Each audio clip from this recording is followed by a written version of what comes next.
Dunc Holder on a Tuesday, March 6th. Larry Holder, Jeff Duncan, Clyde Verdun in our NOLA.com Times-Picayune studios. Dave DeCorbier back at iHeart Central. Great show lined up for you here on a Tuesday. Lots happening NBA-wise, NFL-wise, college basketball conference tournaments about ready to set to get rolling. If it stops raining, we'll have some good baseball, college baseball around the area today as well. And also, we'll talk with Steve Worthy, the CEO of the Four Kids Foundation. Of course, they put on the Zurich Classic of New Orleans. Their media day is actually today, this afternoon. And we will talk with Steve about the second year of the new format for the Zurich Classic.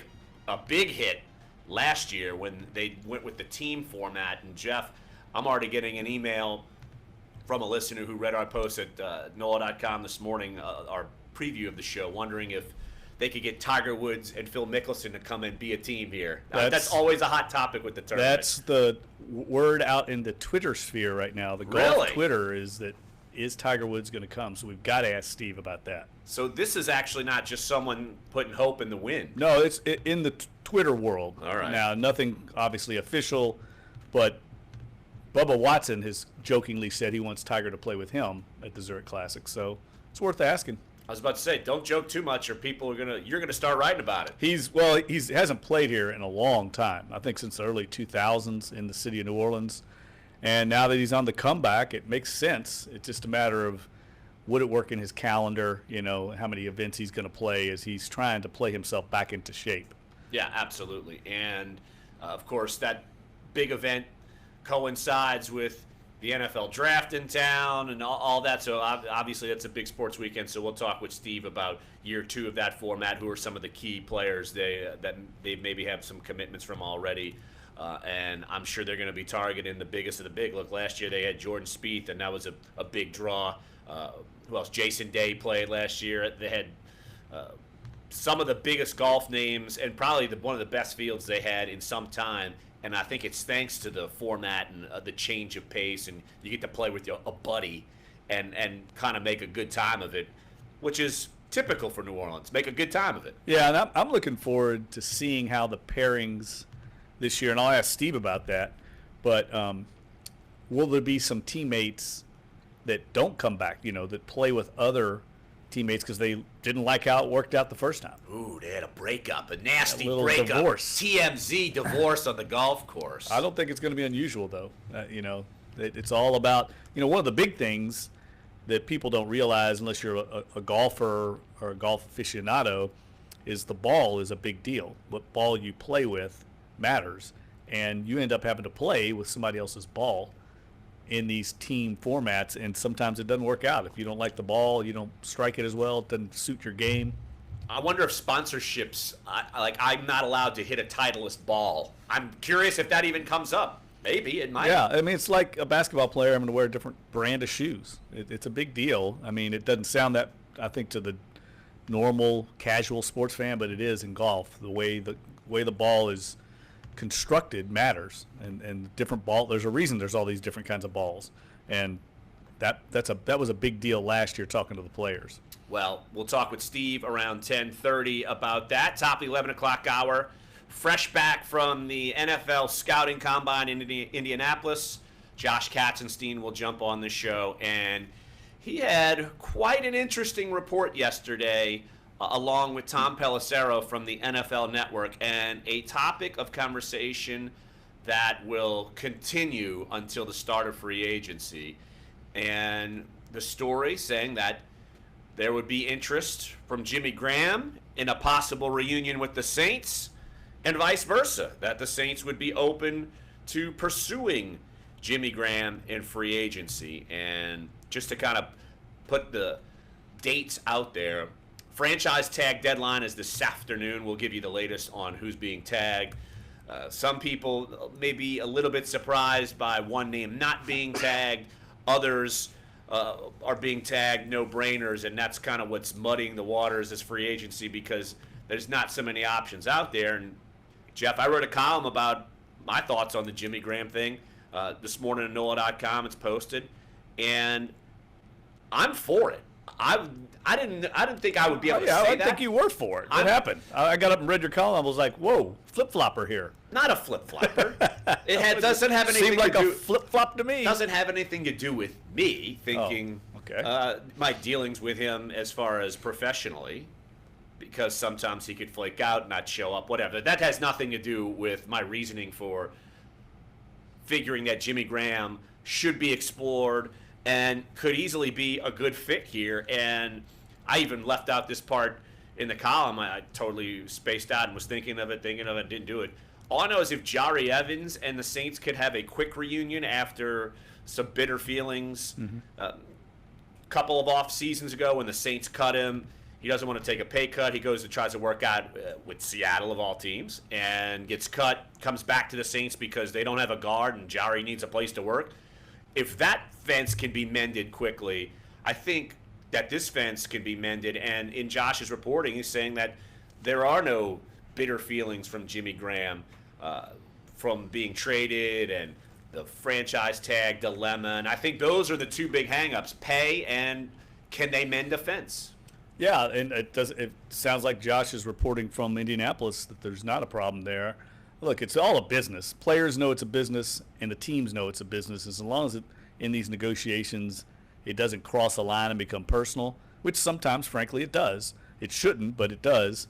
And I don't think it ever reached that point. I'm sure there were some hurt feelings, but nothing that could not be repaired, and especially after a few years of disappointment out in Seattle. Now, he had a big year this past year touchdown-wise. I think he might have led or ranked among the league leaders in touchdowns by a tight end. And we know, and you pointed out in your column, the Saints need to get better on third down. Well, adding a guy like Jimmy Graham is a huge step in the right direction. He's excellent on third down. Suddenly throw a threat in at tight end along with Mike Thomas, and we assume they may add a receiver some point. Suddenly your third down offense gets a lot better. And not just third down, but it gives you an extra red zone threat. I mean, Michael Thomas is really the only red zone threat that they have. Now, they've got threats in the backfield. They've run the ball extremely well, and that's why the running game had so many more touchdowns, and Drew Brees had fewer touchdowns because he didn't have to throw them, because Alvin Kamara could get in and Mark Ingram could get in. But you add all those weapons together, and I think it makes a heck of a lot of sense. The price tag, and I went to SpotTrack.com, one of the two primary salary cap sites, them and Over the Cap I reference a lot too. And the market value for Jimmy Graham on average per year is around $6.7 million. Just to put it into perspective, Kobe Fleener, his average salary throughout the life of his contract, which we know he's never going to see all this money, but it averages $7.2 million a year. So you're going to tell me that you wouldn't want Jimmy Graham to come in and make something like that? I still think he's got stuff left in the tank. I think playing with Russell Wilson is certainly different than playing with Drew Brees, because I pity those who actually run routes in Seattle, because Russell Wilson runs in circles for 15 seconds and your routes are pointless. You've got to follow him wherever you go. So I think that troubles Jimmy and other receivers. But he doesn't have to be the primary weapon. And I think if he can understand that in his head, that he comes to the Saints and he'll be in a prime spot, he could possibly make market value and jump on a winning team. He knows the offense, obviously knows the quarterback. It just makes my lead to my column was, this doesn't make sense. It makes too much sense for this to happen. Right, but I think the person that needs convincing here is Jimmy Graham, not the Saints. I think the report was the Saints would have interest. Makes sense to me why they'd be interested in Jimmy Graham. Is Jimmy Graham interested in coming back here? If I remember correctly, and correct me if I'm wrong, didn't he tweet out something a little negative about the organization toward Akeem Hicks, right? That did happen, yes. That seemed to me a little bitter, and they would have to do some selling on Jimmy Graham, because he's going to have options. Let's face it. He's going to be the top tight end on the market. There's going to be a lot of money out there. But one of the things I thought that stood out about Peter King's Monday Morning Quarterback this week was he said an NFL executive said, here's what my view of the salary of the free agency period is: a lot of mediocre talent and a ton of teams with a ton of cap room. So somebody's going to have a lot of money, and that's the kind of guy you might throw it at just because you know what you're getting in Jimmy Graham. It's not. I don't think it's a huge risk. He's still got a lot of years left in him. He didn't get a lot of wear and tear on himself out there. So I still think it's kind of a long shot, just because I think someone else is going to offer him more money than the Saints would be willing to offer him. Just remember when he got that big contract, and Clyde, we'll get you in a second. It was 4 years, $40 million when they finally decided and came to a deal after being franchise tagged, and he only saw half that deal with the Saints. They shipped him out, and did he get all of his money? Yes, he did get all of his money. So is he realistic in thinking that maybe I'm 31, I turned 32 during the season, late in the season. Am I going to get a long-term deal for that kind of dollars? I think he's got to be realistic. And if another team, just for argument's sake, Cleveland, might as well throw them out there. Yeah, they got the money. Bottom feeders, they always have the money. Would he want to go there for the money even though he got a good deal, or would he want to take a little bit, take market value? Like I said, $6.7 million for, say, 3 years. And maybe it's only a 2-year deal and you let him go. You never know. And try to come back to the Saints and be a key cog to a team that's on the rise. I guess the only concern with that, because I have, part comment, part question, is he's not coming here to block, man. I mean, Jimmy Graham's not going to come to this team, at least from all we can say now. He's not going to want to come to this team and block. Well, Clyde, Kobe Fleener was never asked to block. That's why you have Josh Hill and Michael Ho'omanuwanui. You have your blockers. Yes. Well, yeah, hopefully, especially with what Josh Hill was able to do towards the end of the year, even with, being offensively competent. But I guess that's the question, too. And I guess maybe I'm a little skeptical, too.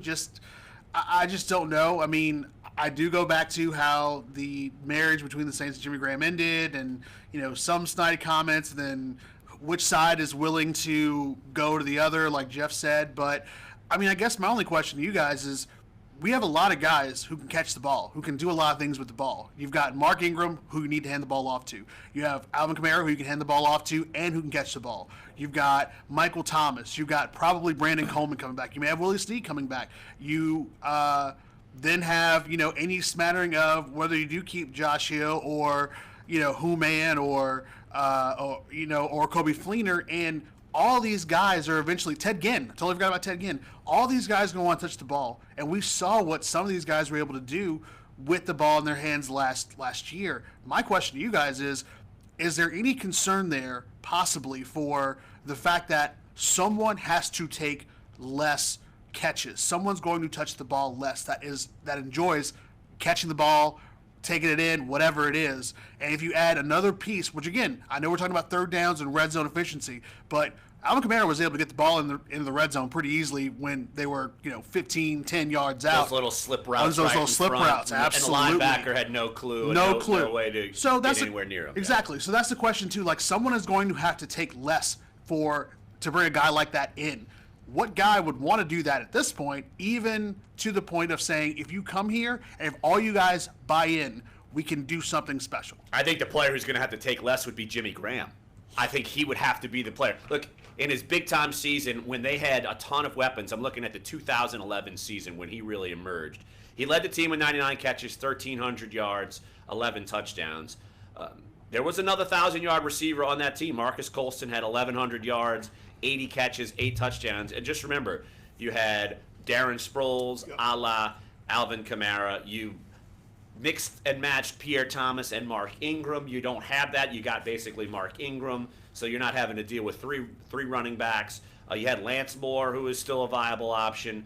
And Darren Sproles, like I said, catching the football. Look, Pierre Thomas had 50 catches that year. Lance Moore had 52. Meacham had 40. Devery Henderson had 32. Is it going to be that spread out? No, but I think if Jimmy Graham would want to come to the Saints, he would have to realize he's not the number one guy. And I think he knows the landscape of the Saints at this point, and that he would be willing to take somewhat of a back seat because he is where he is in his career. I mean, look, he's and even still, if someone takes Kamara away, guess what? Jimmy Graham might have a big year and get back to a Pro Bowl. And he still made 2 Pro Bowls in Seattle, even though his time seemed pretty marred up there. I think winning takes care of all that. I mean, if he comes here and the team goes to the playoffs and wins another division title, nobody's going to care if he's got 10 less catches and. Will he? You know, no, I don't think that's going to bother him. I never have been down on Jimmy Graham. I didn't have to deal with him the last couple of years when I assume he developed a little bit of a prima donna attitude. Early on, I thought he was a joy to be around. I mean, his story is incredible, his backstory of his life and what he's done to get to where he is.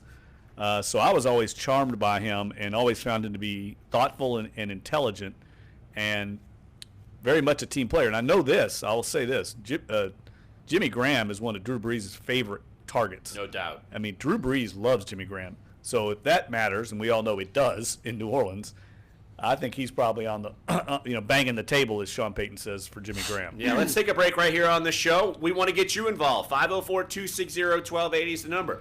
Would you welcome a Saints Jimmy Graham reunion? Let us know your reaction. I've seen mixed reaction on Twitter in response to my column.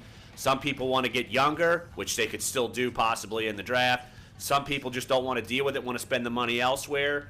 And others feel like a market value deal would be fair and give the Saints a weapon. Look, I'm open to hearing all these thoughts and more. So give us a call, 504-260-1280. Don't forget Steve Worthy, CEO of the 4Kids Foundation. We're talking Zurich Classic.